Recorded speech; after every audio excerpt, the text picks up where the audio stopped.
उस पूरे रास्ते को। ऐसे में हर्षदा से समझ लिया जाए हमारे लिए आज संकेत कैसे हैं, क्या हुआ, क्या क्या है और कैसे डिकोड करें। हर्षदा, गुड मॉर्निंग, आपको भी फेस्टिव ग्रीटिंग। आपको भी आशीष और सबको मकर संक्रांति की शुभकामनाएं। महाराष्ट्र में कहते हैं तिलगुल घ्या गोड़ गोड़ बोला, कि मतलब तिल तिलगुल गुड़ खाओ और मीठा मीठा मीठा बोलो। मीठा बोलो। तो वो बाद में आपको खिला देंगे, सुबह तो मैं ला नहीं पाई हूँ। कोशिश करूंगा, मीठा बोलने की तो कोशिश करता हूँ मैं। वेदर और नॉट आपको तिलगुल मिले, लेकिन मीठा बोलिए। अच्छा, मार्केट्स क्या कह रहे हैं वो आपकी स्क्रीन पर लेकर आएंगे। अमेरिकी मार्केट्स में ऑफ कोर्स आज कारोबार बंद रहेगा, लेकिन जो फ्राइडे का सत्र था एक रिजल्ट हैवी दिन था। हम आपको लगातार कह रहे थे कि कई बैंकों के नतीजे आएंगे और उस सब का समीकरण फाइनली उभर कर आया है सामने। डाउ ऊपरी लेवल से करीब करीब 100 पॉइंट हल्का होता हुआ दिखाई दिया। दिन इतना खराब नहीं था, लेकिन ऊपरी लेवल से एक अच्छा खासा कूल ऑफ देखने को मिला। S&P फ्लैट था लेकिन हायर एंड पर जाकर टिका है।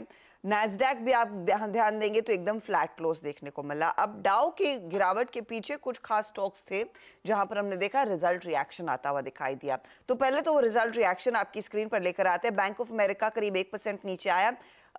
यहाँ पर यहाँ इनके Q4 के मुनाफे में कुछ कमी देखने को मिली थी।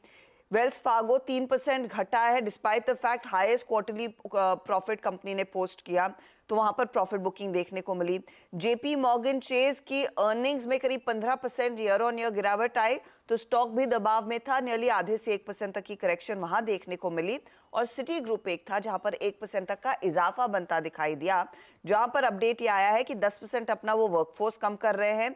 बैंक ने $1.8 बिलियन के दरअसल क्वार्टरली लॉस, हायर चार्जेस कई सारे मिलकर आए थे, उसके चलते इनकलकेट किए हैं।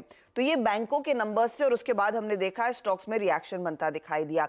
यूनाइटेड हेल्थ, जिसका अच्छा खासा वेटेज है डाउ पर, अपने नंबर्स के बाद करीब 3.5% करेक्ट होता हुआ दिखाई दिया है। और यहाँ पर डिस्पाइट द फैक्ट कि नतीजे अच्छे थे, तो इस स्टॉक में तो अच्छी खासी मुनाफा वसूली होती हुई दिखाई दी। और ऑफकोर्स डेल्टा एयरलाइंस भी करीब 9% करेक्ट हो रहा था। तो पिछले सत्र में अगर अमेरिकी बाजार और खासतौर से डाउ ने एडवर्स रिएक्शन दिखाया है, तो लार्जली नंबर्स और आने वाले प्रीव्यूज के तहत वो रिएक्शन आता हुआ दिखाई दिया है।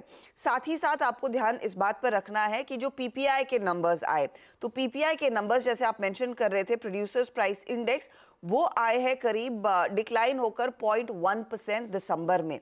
और जानकार ये कह रहे हैं कि इस अगर आप पीपीआई का आंकड़ा देखें और इसके सामने सीपीआई का आंकड़ा देखें, जो हमने पिछले हफ्ते देख लिया था, तो सीपीआई लार्जली एक वन ऑफ है और वहां से संकेत यही रहेगा कि इसका ज्यादा कुछ इम्पैक्ट दरों पर इमीडिएटली आता हुआ नहीं दिखाई देगा। और बयानबाजी वही हो रही है कि 6 महीने लग सकते हैं प्याज दरों में कटौती के लिए, तो उस पर आपकी नजरें होनी चाहिए 6 महीने के लिहाज से, यानी कि जून जुलाई में ही वो दरें कटेंगी, उससे पहले ये आसार बनते नहीं दिखाई देंगे।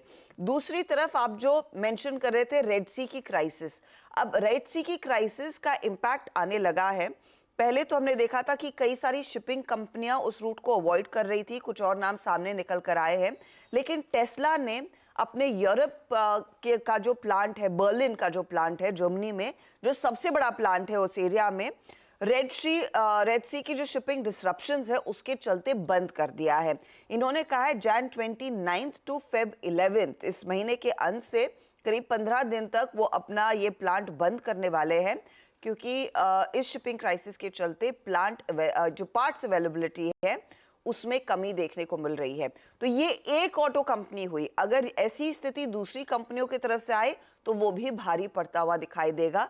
तो अब एक क्राइसिस एस्केलेट हो रही है और शायद इसीलिए हमने देखा है वो एक्शन आता हुआ दिखाई दिया, जहां पर ब्रिटेन और यूएस मिलिट्री ने मिलकर जॉइंट अटैक कुछ हूती ठिकानों पर किए हैं यमन के आसपास, और उसके बाद हमने देखा था कच्चे तेल में कुछ एक्शन बनता दिखाई दिया था। $75 के ऊपर एक बार फिर कच्चा तेल निकल गया है, इनफैक्ट $78 के आसपास यहाँ पर ट्रेड्स बनते हुए दिखाई दे रहे हैं। तो देखते हैं यहाँ पर कितना और अग्रेसिव एक्शन आता हुआ दिखाई देता है और उसका कुछ रिपल इफेक्ट आएगा या नहीं, लेकिन क्लियरली सप्लाई डिस्ट्रप्शंस के लिए कंपनियां अब तैयार हो रही है और उनकी तरफ से वो एक्शन आना शुरू हो चुका है। चलिए, इंटरेस्टिंग, परिस्थितियां बदल रही हैं, जरा सा वॉच आउट करना है वो जियोपॉलिटिकल टेंशंस को। यूएस के जो बैंक नंबर्स थे थोड़े से पस्ती रहे सारे के सारे, पर लार्जली एक्सपेक्टेड था। ये Q3 Q4 बैंकिंग मेजर्स के लिए थोड़ा सा पस्ती रहने वाला है। और जहां तक हमारे इंपॉर्टेंट आर्थिक आंकड़ों की बात है, हमारा इन्फ्लेशन नंबर 5.69% दिसंबर के महीने में आया है। 5.55 से बढ़ गया है, थोड़ा सा बढ़ा है। एक्सपेक्टेशन थी कि बढ़ जाएगा और 5.9% पे पहुंचेगा, तो उससे तो कम ही बढ़ा है। और बढ़ा भी सिर्फ इसीलिए है क्योंकि खाने पीने की चीजें जो है वो महंगी हो रही है, वो इन्फ्लेशन इंच अप हुआ। और खाने पीने में भी सब्जियों के दाम जो है मंथ ऑन मंथ, उनमें एक तगड़ा स्पाइक आता हुआ, और कुछ हद तक बेस का इंपैक्ट था। पर फिर भी इन्फ्लेशन बढ़ा जरूर है, लेकिन जितना एक्सपेक्टेड था, जितना डर था, उतना नहीं बढ़ा। तो हमारा इन्फ्लेशन नंबर यूएस से तो बेहतर है। और जहां तक आईआईपी की बात है, हाँ, पिछले महीने के आंकड़ों से तो एकदम पस्त पड़ गया है।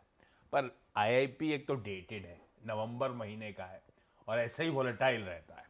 और आईआईपी में सब कुछ मैन्युफैक्चरिंग है लार्जली, और मैन्युफैक्चरिंग पस्त पड़ गया था वो 10.4% से 1.2% मंथ ऑन मंथ। वैसे सभी ठंडा पड़ा, लेकिन मैन्युफैक्चरिंग क्लोजली वॉच आउट करी जाती है, वो थोड़ी सी मंथ ऑन मंथ ठंडी दिख रही। पर इस पर हम आई डाउट रिएक्ट करेंगे। नवंबर के आंकड़े हैं, उसके बाद तो कई सारे आंकड़े, कार सेल्स वगैरह सब देख लिए हमने आती हुई। खैर, तो इन्फ्लेशन इन लाइन है, कोई दिक्कत नहीं है। इनफैक्ट एक्सपेक्टेशन से तो थोड़ा सा ठंडा ही आया है। ग्लोबली थोड़ा से टेंशन एस्केलेट होते हुए, पर हमें रिएक्ट करना है अपने आईटी नंबर्स पे भी, जिस पे अभी हर्षदा से आगे बातचीत कर लूंगा। हालांकि विप्रो चर्चा में रहा, ठीक थे नंबर। मुझे लगता है ये गोरों का गुस्सा है विप्रो पे, जो 16% एडीआर भगा दिया। लेकिन वीरो भाई, आईटी इसका मतलब फिर सपोर्टिव हो जाएगा। अच्छा,